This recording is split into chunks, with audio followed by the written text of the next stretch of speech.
আজ মঙ্গলবার, তাই আজ গেছিলাম বালাজি মন্দিরে পুজো দিতে।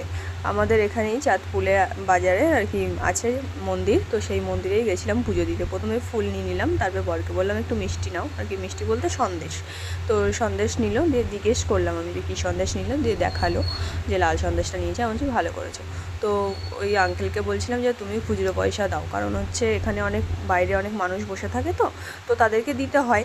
তো বর প্রত্যেক সপ্তাহতেই দেয়, তাই আমি বললাম যে তুমি 50 টাকা খুচরো করে নাও, ওদের সবাইকে দেওয়া হবে।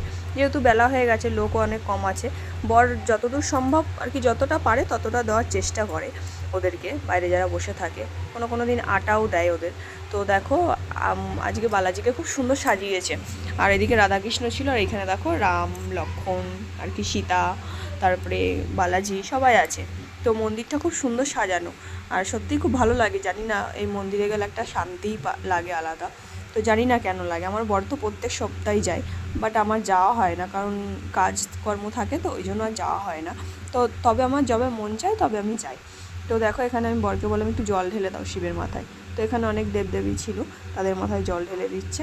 তাই আমাকে বলছিল তুমি ঢালবে না? আমি বলছি না, আমি ঢালবো না, তুমিই ঢালো, আমি যেদিন সকালবেলা করে আসবো সেদিন ঢালবো। দিয়ে বললো আচ্ছা ঠিক আছে, আমি ঢালছি। তো আর একটা জিনিস আমাদের দেওয়ার কথা ছিল, বাট আমরা দিইনি আর কি, যেদিন সকালে আসবো সেদিন দেবো। তো দেখো এইদিকে গেটটা, আর ওইদিকে মন্দিরের চূড়াটা, আর এদিকে দেখো ফুল নেওয়া হয়েছিল, সেই পয়সাটা এখন দেওয়া হলো।